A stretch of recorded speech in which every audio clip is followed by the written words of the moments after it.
give more returns. Get more security and more interest on your fixed deposits from Sri Lanka's largest finance company, LMDtv Finance.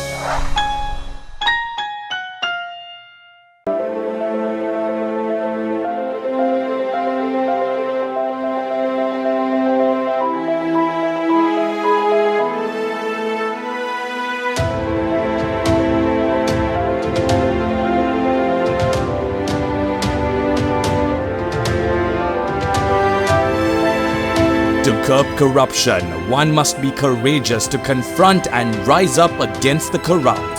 Sleep well, be guided by ethics and standards for peace of mind. Refresh Sri Lanka for a civic-minded society. LMD, the voice of business.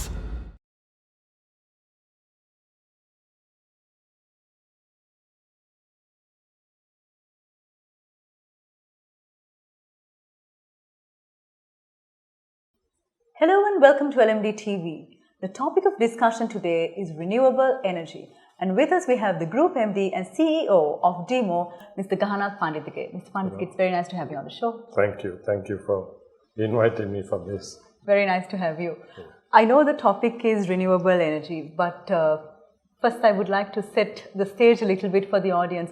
Sri Lanka has gone through the mill when it comes to accessing energy. We've seen endless power cuts and endless fuel queues. But now, of course, we are seeing things get better, but still the cost of energy, is very high. What is your assessment of what's happening right now? Yeah, it's naturally we had a very bad period. Sometimes I think we have come out of it because at the moment we don't see any power cuts. Power is there, you are correct, the cost is high. I think close to about 50% of our energy is coming from fossil fuel.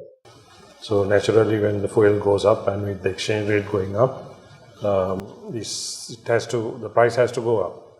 But I think as a country, we managed to somehow curtail the big problems what we had, and now it's under control, I would say, other than the cost. Of course, now we're talking about not survival, but thriving as a country. So when you look at how we stand in terms of our competitiveness to the region, how would you say our energy costs are comparing with others in the region? Actually, when you compare with, I was going through some statistics of CEB, 2022. Our consumption on real industries like half of the other consumers what you and I use at home or as general electricity. So when you compare with other countries, if you really see big giants like India, I think they have nuclear power and they have few coal and a lot of other things.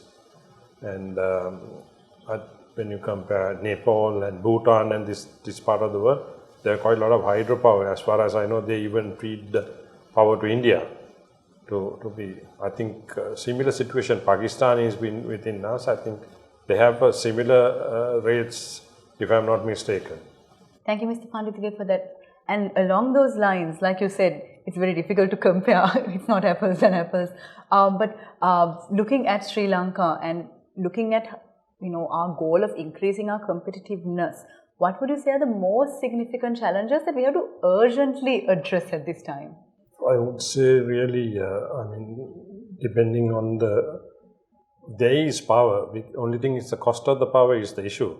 So to manage that, I think we have to go more and more onto renewable energy, that is hydro plus solar and wind and things like that. That we have to do, in accelerated thing. So it will take a little time because there is no urgent solution for really power, because you have to have grid balancers, that kind of thing, substations, and distribution part is also important. So immediate actions, I would say, the problem is to do such urgent things. The costs will be again very high for capital investments. So that is one issue. I don't think there's an immediate solution. You're right, Ms. Pandithage. Urgent is not the word to use here. If we look at, you mentioned a lot of avenues that we can go, hydro and renewable as well as fossil fuel as well. when we look overall at reducing our energy costs, can you predict a likely timeline of that happening? Because right now it's very high. It's very, very difficult to predict a likely time on reduce the cost, because we totally, again, more than close to 50% we depend on fossil fuel. Other areas, luckily we had a lot of rain and things like that. Because of that, it's I think CB is taking action to reduce even small amounts in the rate. But if you really look at fossil fuel, you look at the wars in Europe and this Israel issue, with all these things, the cost of fuel will not come down, and we're worried that there will be even supply shortages and things like that. So, but one advantage is there is when you really look at Sri Lanka rupee is getting strengthened.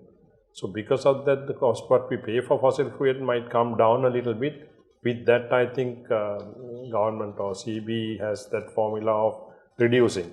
So it's very difficult to predict a timeline with the current situation in the world, I would say. Mr. Pandithage, now I think I want to focus on the topic at hand, renewable energy. There's a lot of talk going on and there are projects in place. But if we look at the overall picture of renewable energy in Sri Lanka, what is your assessment of where we are? I think we are on the correct path, because if you see government has already, as I told you earlier, the investments are very high on if you take a solar project or wind. Now government has already given some approvals for Australian company, Indian company to do big solar plants, farms, which is very, even though the capital is done by them, so because Sri Lanka has a capital issue, but since there are foreign investments, so that government is on the correct side. On top of that, they also are even domestic, they're encouraging a lot. You can see so much of people, because as I told earlier, again, domestic consumption is much higher than the industry. So domestic also, a lot of solar is being installed in rooftops and things like that. Government is giving all kinds of advantages or benefits to go ahead with that, even though the VAT going up may be a small issue, but that is, the government is in the correct path. So they are encouraging, and also I heard somewhere, I think even the president is talking about the wind area, the potential of wind power in Sri Lanka. So with all that, I think we are in a correct footing. Only constraint is the investment or capital investment, because these are very high cost items. If you go for offshore wind farms, what President is talking about, is very, expensive. But there, I think Sri Lanka would be able to find a lot of foreign investors to come and invest on these kind of things. It's time to take a very short break, but we'll soon be back to talk more about renewable energy. Display your brand message on digital screens at prime locations. The largest digital advertising network in Sri Lanka. Emerging Media. You're mobile, and so are we. Gets me going. Grab the Lite 87 app at the Apple App Store or Google Play now. 87.8 and 87.6 island-wide. Lite 87.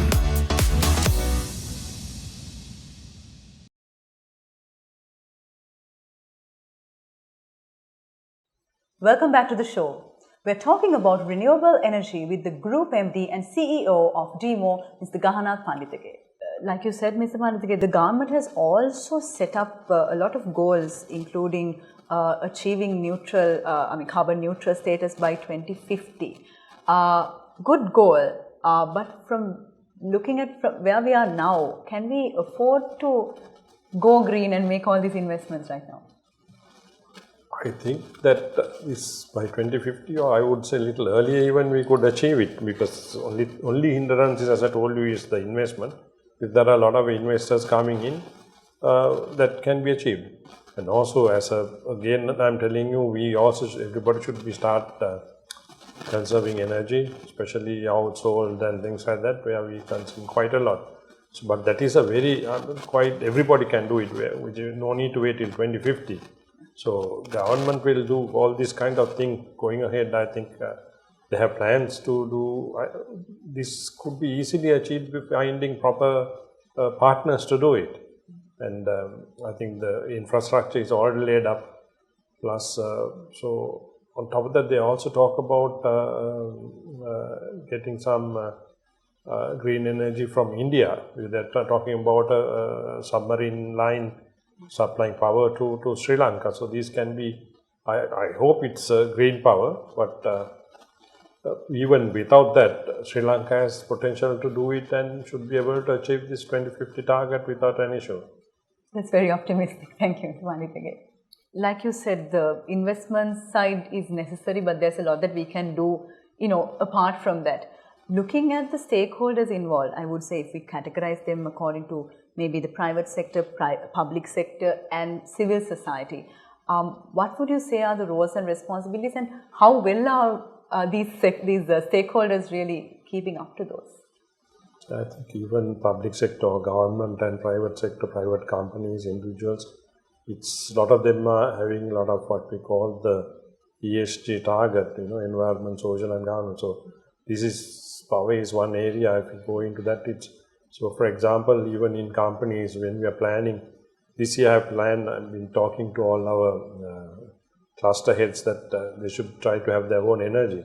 For example, this office, the energy requirement, we should try and get putting solar. So each and every, even government or non-government organization, if you think like that, then the load on the public supply will be not there, and renewable energy can be brought up by, and even industries, hotels can do quite a lot of things, like airports. They have quite a lot of free areas. If you go to India, a lot of airports, on the side of the runway, you have a lot of space to put solar panels and things like that. So doing that kind of things can do quite a lot to achieve this. Even at home, individuals should be also doing like that. Some Sri Lankans are a lot of people like to keep a light burning all in the night, but should not be doing that. You spend your own money as well as load on the thing, and also you disturb the environment, like birds and things like that. The fellows won't be able to sleep because there's a light burning outside your house. So people should be also educated on this, and everybody should be talking about it. If you do like that, and if you educate it, I think it's it will be a good thing to go ahead. Yeah. Touching on that, Mr. Pandithage, you spoke of educating people, and I'm going to link my next question to one of our own campaigns at LMD called Refresh Sri Lanka, where we always talk about creating a civic-minded society. Where do you think we should start when we, encourage people to be more civic-minded, on the energy front? I think it has to start when you're at home. Even as small children should be taught, to not to use or just don't waste power. You use power. If you start from that, and if you start from the home, then it will come to officers, private or government sector. Then they will start conserving all these kind of things. So it's not government could do, some big authorities can do this type of thing. It has to, each and everybody, even 1 rupee or 1 cent of saving has to be coming from the grassroots level. It has to be brought to everybody without, to not to waste when you have. And also things like you have to do, like if you have old buildings or old structures, if they do energy audits, and if they study those things and remove all the old systems like old and go into LED technologies and things like that, you can see the amount. These days cricket matches are going on. That LED Tambulla Stadium, which was done by us, if you really see the energy is so less consumed compared to other cricket stadiums. So, like this is one very small example. Even in big factories or hotels, all these things should be converted from the conventional power system into the latest technologies. They should be keep updating, so that this can be. Again, as I told you, it has to be a collective effort. You can't do from top down. You can't wait for other people to do it. Yeah, exactly. Thank you, Mr. Pandithage. We are almost at the end of our conversation. But before we wind up, any closing thoughts that you would like to share with our audience?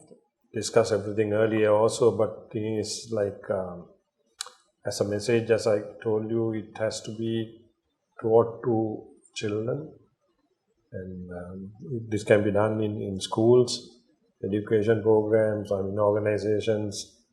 If you if you bring those ESG targets into even at home, you can do this. Schools like that, you have some kind of targets to reduction of these things. I think that would be a message to go to everybody. It is, I've seen some statistics, there is a reduction in like government consumption according to 2022 targets. But the hotel industry is building up and they're renovating. So while they do renovations, I think anybody, not only hotel industry, they should be looking at the latest power reduced consumption. It's not only lighting, even air conditioning and all that kind of thing. The latest technologies have these kind of real building management systems which can have a real good cost reduction and saving of energy. Lots to do. Thank you, Mr. Pandithage. Thank you. We've been talking about renewable energy with the Group MD and CEO of DIMO, Mr. Gahanath Pandithage. It was very nice to have you on the show with us. Thank you very much. Thank you for a very insightful and delightful conversation, Mr. Thank Pandithage. you.